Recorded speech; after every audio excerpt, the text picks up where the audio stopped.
Hi everybody, this week we're going to be working on point of view by writing about one event or experience from multiple perspectives or multiple point of views. Now, point of view is something you're probably familiar with because in Creative Writing 1 and also in your English classes you've learned about first person, second person, or third person. However, just as we've talked about in class, these are too simple. When it comes to the complexity of writing a short story or a novel, the decisions you make about point of view have a lot more to do than with those simple three terms. So let's take a look at it. This chart does a great job of beginning to show the complexities of what you need to think about.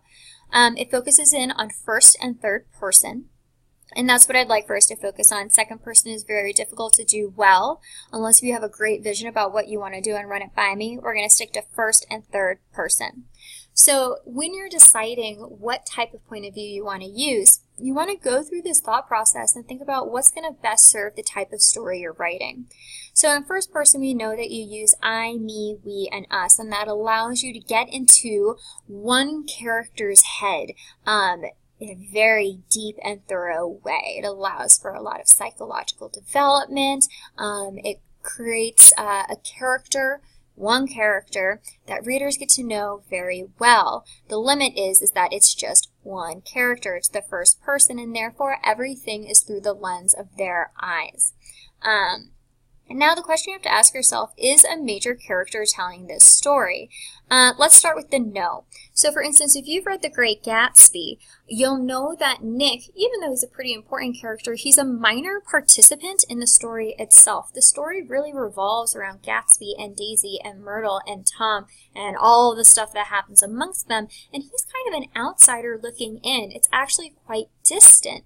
And we also get the sense that even though he is, I guess, close to these people, he's actually not very familiar with them. He doesn't know who they are and what they're capable of. And so this idea is the major character is the first person and major character telling the story. If you say no, what you get is a really unique chance to have a character voice. You can use slang, you can use personality, they're a character in your story, but they're talking about other characters, kind of from an outsider's point of view. And what you can play around with there is the unreliable narrator. You have a character who's talking about other characters, and we know what happens when people talk about other people. They are biased. So the no here with the minor participant, that's where you're going to see unreliable narrators, which is a really fun area to play. Now, if you're going to say yes, then your first person is a major participant in the storyline. Therefore, they're probably talking about their own life. And then with the first person singular or plural, that's interesting. This is talking about the idea of if you're going to tell the story from multiple first person perspectives, which is something we're going to talk about later, but the idea that with each chapter you have a different person talking in first person. If you've read the Game of Thrones books, or book, that's the first book, the series of Fire and Ice, I think is what it's called, they do this. They have many major participants who are talking in first person, and it switches with each chapter. Now we ask, is the story written in present tense? So we have a major participant. When they're talking about their story, are they using present tense? If they are, then we have first person distance.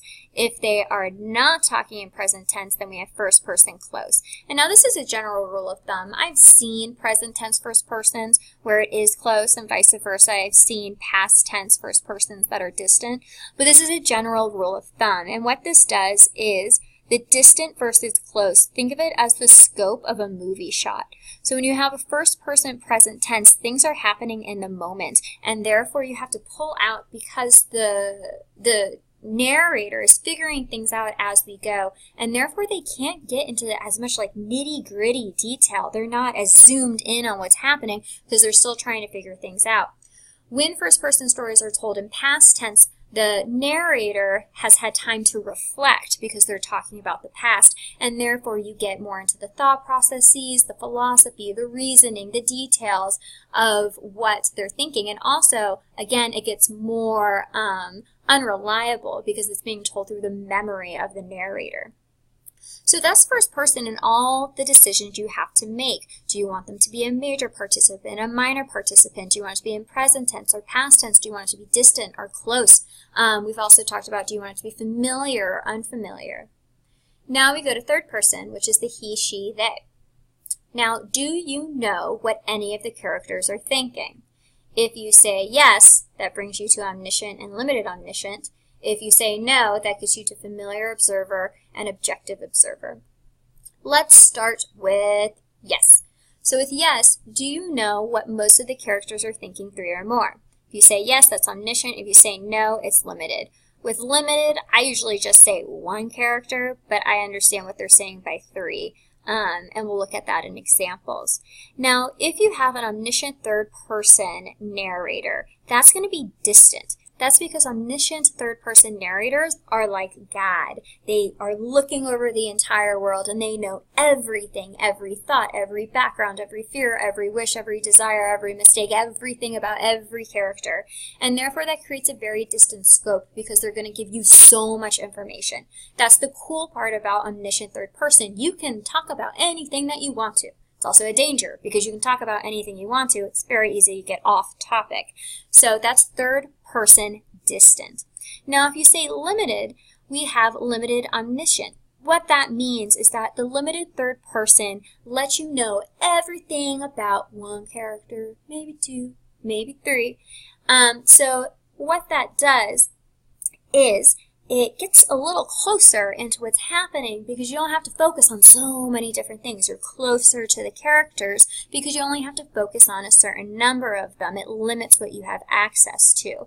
It also oftentimes creates more of a sense of familiarity because if you're focusing in on these 3 people, you're going to get more familiar with what they're thinking and feeling so you're not dealing with as much.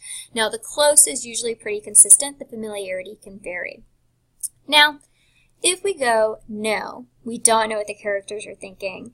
Do we know any of the characters' histories or background? Yes. So that means we have a familiar observer. So this one's really unique. What that means is that you have a third-person observer who's close. So they kind of know what's happened to these characters. They can tell you about the past, but they cannot tell you what the characters are thinking now. This is kind of, it's similar to the minor participant, except you're not using I. Here the minor participant is an actual character who says I, me, we, us. They participate in theory. But here the familiar observer, it's kind of like a fly on the wall. So they've been around, they know what has happened to the characters, but they can't get into the character's head now. And so that's a really interesting perspective to take. The way it limits what you write can create a sense of mystery, but also allow for you to fill people in as to why, based upon past things, the characters might be doing what they do now, which is really fun. So with familiar observer, you're going to be very close because you are looking at just a few characters, you know their past, and therefore since you're not going to be talking about the breadth of their thoughts, you can get really close in on scope and focus in on things. However, it's probably going to be, even though this says familiar observer, ultimately it's unfamiliar because you don't know what's going on in the people's head. You can't get personal, you don't get into emotions, you can only assume, and therefore we have a close unfamiliar observer despite the name.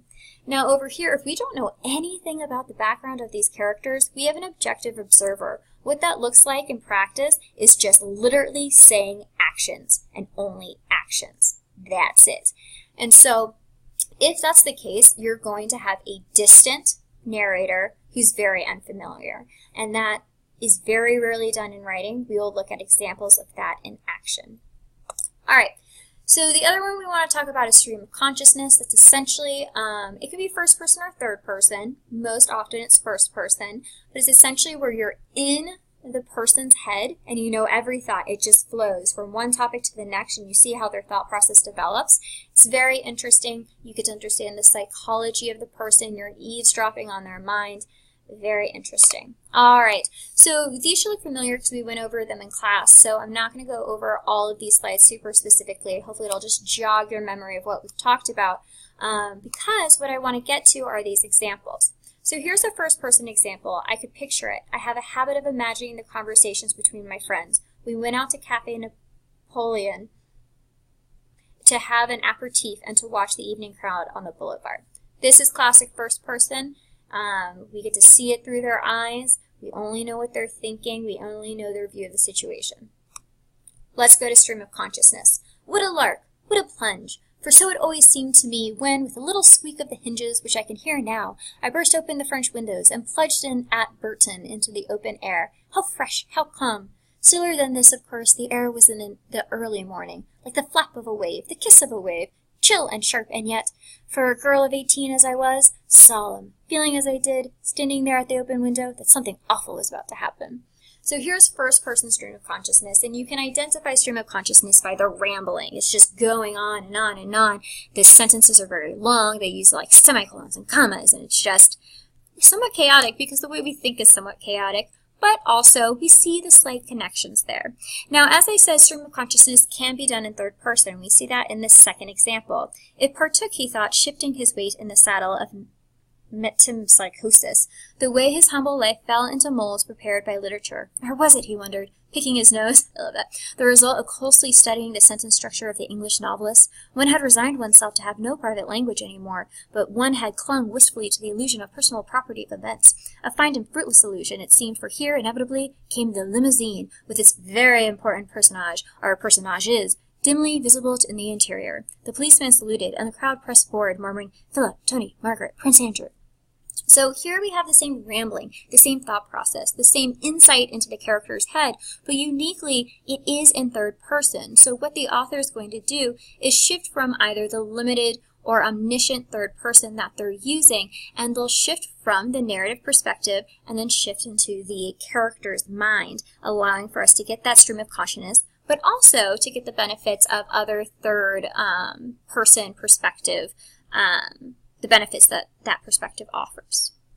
So let's look at the next one, ThirdPerson Objective. Jerry stood at the edge of the bridge and stared down at the icy water below. He took out his wallet and glanced at his business card. He tore it into and whispered, 20 years of my life wasted. Tears streamed down his face as he stepped into the air and plunged 100 feet to his doom. The skyscraper where his company used to be situated loomed in the distance. Inside, there was only silence. So, this is a bummer, but it's definitely a third-person objective. So what this does is that it does not let us know what's going on in his head. We can make assumptions, we can guess, but it does not tell us. We have hints where he whispers and tears up the business card. He says 20 years of my life wasted. Tears are streaming down his face. So we get an idea of how he's feeling, but it does not tell us. It only tells us what he does and what he says. That's subjective. And what that does is it creates a very unfamiliar narrative perspective. It's not familiar because we don't know what he's thinking. It's unfamiliar. With distance, I would say that this is either medium or close. We would have to read more of it to really know. So next, this Anselmo had been a good guide, and he could travel wonderfully in the mountains. Robert Jordan could walk well enough himself, and he knew from following him since before daylight that the old man could walk him to death. Robert Jordan trusted the man, Anselmo, so far, in everything except judgment. He had not yet had the opportunity to test his judgment, and anyway, the judgment was his own responsibility. So in this ThirdPerson Limited, we know what Robert Jordan thinks, specifically what he's thinking about Anselmo. However, we do not know what any of the other characters are thinking. Therefore, it's limited. We know everything about one character. And therefore, that kind of allows us to see things through his perspective, similarly as first person does, but it also allows us to talk about him as an outsider. Therefore, with the proximity, it's a little more distance than first person because we're pulling out and looking at a person and we're not in their head, but it allows a lot of familiarity because we get to know a lot about this one person. So last but not least, we have ThirdPerson Omniscient. I'm going to have you pause and read this because I'm almost out of time. So give it a pause and read this yourself, and then we'll talk about it. So in this example that you just read, you'll notice that we know everything about Jonathan and Margie, and really we know everything about everything. We know about the problems, about the fears. We get to know all of it.